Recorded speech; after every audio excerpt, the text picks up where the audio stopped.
तो लोग इस बात का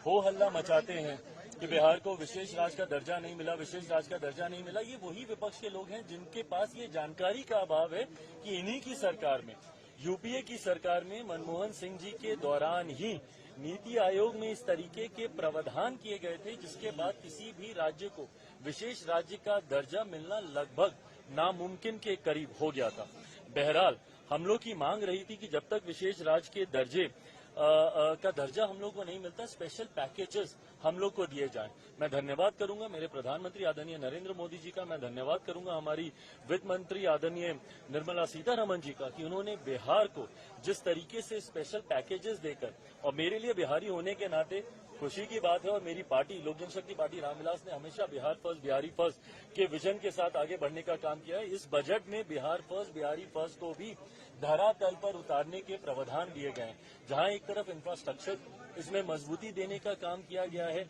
वहां पे ब्रिजेस बना के, वहां पे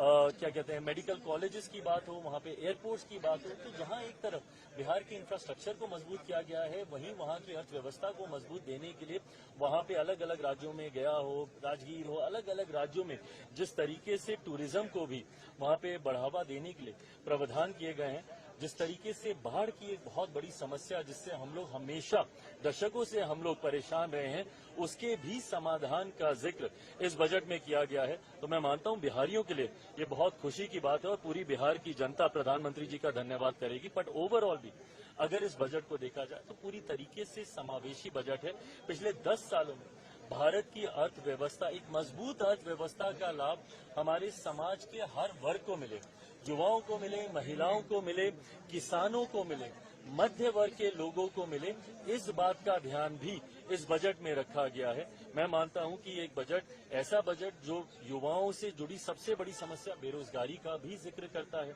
एमएसएमई सेक्टर को जिस तरीके से मजबूती देने की बात की गई है, इसमें एमएसएमई सेक्टर एक रीढ़ की हड्डी है हमारे देश की अर्थव्यवस्था को लेकर। तो मैं मानता हूं कि विकसित भारत के निर्माण में ये एक मजबूत नींव की तरह इस बजट को देखा जा सकता है। आप कह रहे हैं समावेशी बजट है, सारे सांसद जो निकले विपक्ष के वो तो कह रहे हैं आंध्रा बिहार का बजट है, ये सरकार बचाने वाला बजट है। इन लोगों को अगर अपने राज्य में अगर गरीब नहीं दिखते, अपने राज्य में अगर इनको किसान नहीं दिखते, अपने राज्य में इनको मध्य वर्ग के लोग नहीं दिखते, अपने राज्य में इनको महिलाएं नहीं दिखती या युवा नहीं दिखते, तो मैं इनकी सोच के ऊपर कोई टिप्पणी नहीं करूंगा। जब